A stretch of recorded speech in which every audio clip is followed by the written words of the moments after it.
Karong Dominguha atong giselebrar ang Good Shepherd Sunday. Tinusab naghisgot about the Vocation Sunday. Sa atong nabatian sa mga pagbasa sa Ebanghelyo, atong nakita ang sambingay ni Jesus diin siya naghisgot mismo sa iyang pagkatao isip maayong magbalantay. Wala pa gyud siya nasabti sa iyang mga tinunan, sa iyang sambingay, iyang gihatag ang lain, may tungod sa ganghaan. So kining duha ka sambingay sa panahon na sa pagsulat ni San Juan ug paghatag na sa ubang tao, no? I-combine ang duha. Nga nahimo na hinuon nga Jesus is the sheep gate. Siya ang ganghaan sa mga karnero. Kung makita nato ang karakter o kinaiya sa karnero, doon na ba'y makarelate nato? Kung atong i-contextualize, atong ibutang sa konteksto sa atong kultura, dili kita ka-relate. Pero sa panahon ni Jesus, makarelate sila. Ang ilang makita dito, mga karnero. Na sila'y daghang mga karnero, na magbalantay usab sa mga karnero. Kung atong hinumduman ang istorya ni David, no, nagbantay sa mga karnero, may pagbalik niya, dipili siya sa propeta. So makarelate ang mga naminaw ni Jesus. Apil na ang iyang mga tinunan. Siguro kita, kung makita nato ang imahin sa The Good Shepherd, di kayo ta makarelate. Kung naay gitungtong ang karnero, diri sa abaga ni Jesus. Pero siguro butahan na nato kanding, kung sa paman kaha. Iro siguro, or baboy, no? Nga makita nato pirmi, adlaw-adlaw, nga ato usab giatiman dinhi sa Pilipinas. No? Mairo man na o karnero, no? Muari ka sa kinaiya sa karnero, makita nato nga dependent sila o nagtanaw sila o naminaw sila sa tingog sa magbalantay. Iri ganing mag-atiman kag iro kung makabati lang sila sa imong tingog, no? Ang ilang ikog mo wiggle-waggle, no? O nga na makita nato, no, nga nakabati sila o makarelate sila. Kung atong makita kini sa sambingay ni Jesus, may tungod ni ining magbalantay sa karnero, makita nato nga siya nga magbalantay, nga ang mga tinunan ng mga sumusunod ni Jesus sama sa mga karnero. Ang karnero musunod sa ilang magbalantay pinaagi sa tingog, the voice of the shepherd. Ikaduha, makita nato nga ang kinaiya sa karnero, no? Kuan sila, wala sila sense of direction. Magpataka lang na sila, kuan, lakaw-lakaw. No? So kinahanglan na ay mugiya nila. No? Nga, ang uban pa gani nga mga shepherd, nana sila'y iro. Kaya ang iro sad magsigi nag paghut, ang kinsatoy, simang. Unya, that's the meekness, no? The character sa usa ka karnero, no? Mapaubos firme o musunod. Musunod sa tingog sa magbalantay. Kining parte sa giingon ni Jesus sa iyang sambingay, makita kini nato, no? Sa lain pa nga mga sambingay ni Jesus. Nga kining karnero magsigi na magbalantay sa karnero, magsigi ni sa ihap pila ka buok. No? Unya sa iyang usa sa mga sambingay may tungod sa maayong karnero nga kung ang usa mawala, iyang biyaan ang 99 ka buok o iyang pangitaon ang usa. So ana ang kamaayo nga kinaiya sa usa ka magbalantay sa karnero. Kung ato ning tan-awon nga duha, no? Tipik sa ipakita o ipaminaw nato karon sa Ebanghelyo ni Jesus. Yun ana usab ang iyang gipangayo karon. No? Kinsa man ang atong tingog nga pirming mabatian. Siya ba nga atong ginatawag nga maayong magbalantay? O doon na tayo mga laing mga tingog nga ginasunod nato? Mga tingog, siguro diri sa sulod sa kong galamhan, din wala nahaom sa tingog sa magbalantay. Pipilakha sa atua ang nisimang. Kay wala makabati, wala mosunod sa tingog sa magbalantay.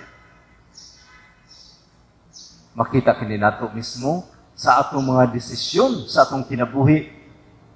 Din, kung atong subayon o baliktanaw ang atong mga desisyon, doon ay mga desisyon nato nga wala gyud nato pamatia ang balantay sa karnero.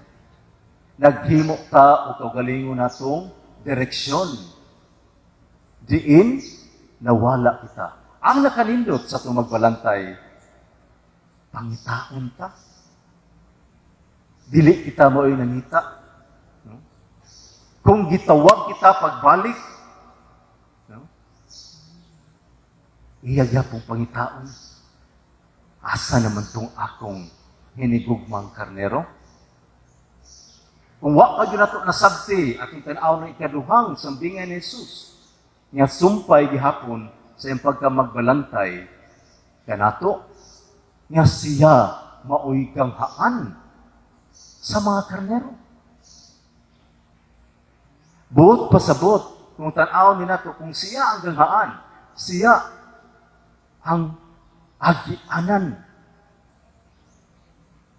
Kung kita misunod sa iyang tingog. Nakasabuta usang orasa musulod. No? E kung tanaw na ito, imagine na ang iyang gisulti karon nga naagyoy proteksyon sa tanan niya mga karnero. Gibutangan yun na niya og halwa. No? Gibutangan yun na niya mga pader.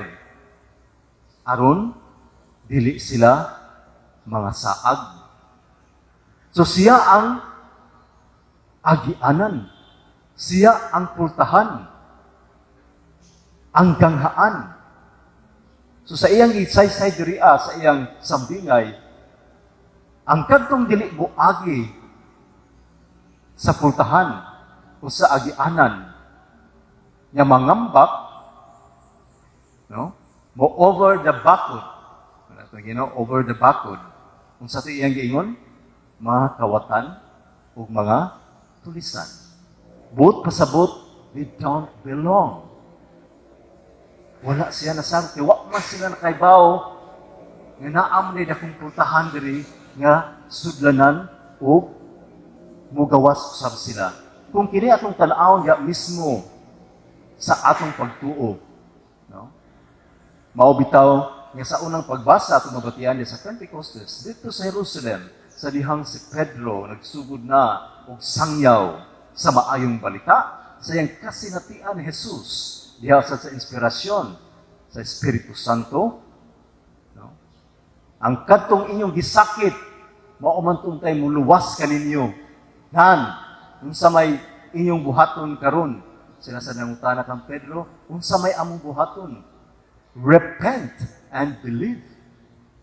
Pag-usab ug tuo kaniya. Kung yung anak pa siguro ang atong makita, no?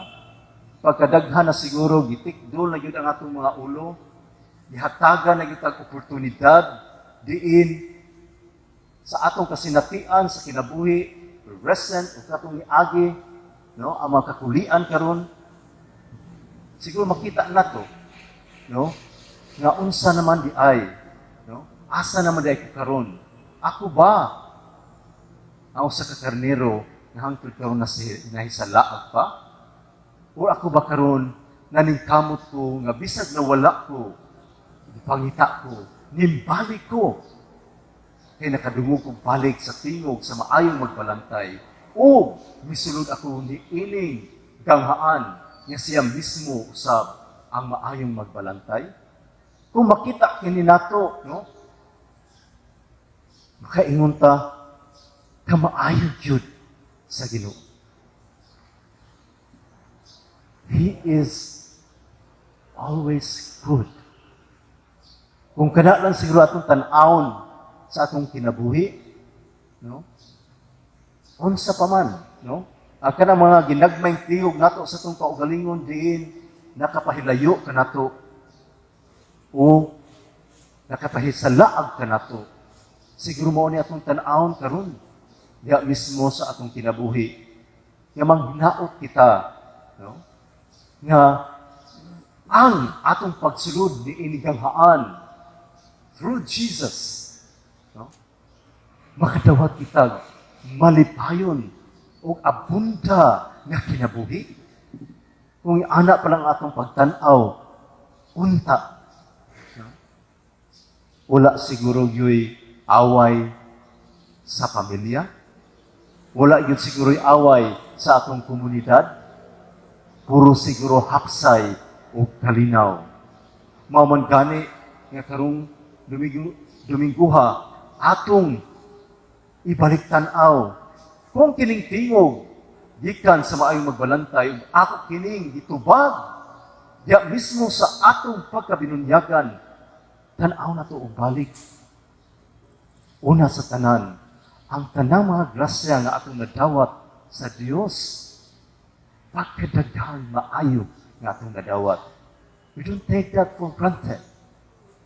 Siguro diha makita nato nga kini ang tao nga kanunay nagabantay kanato o kining tamhana nga kanunay nagpangita kanako bisan pa man nahisalaag ako ug iya akong dad-on pagbalik sa iyang panimalay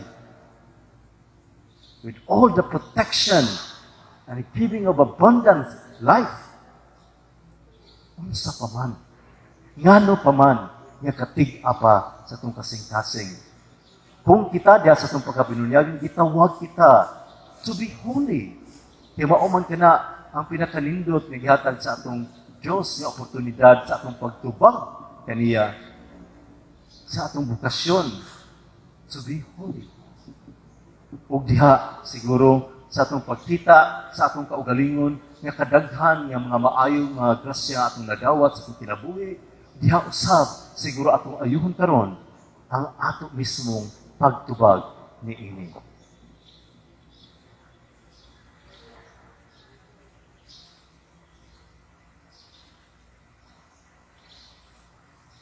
Manindog palihog o atong awiton karon ang atong credo.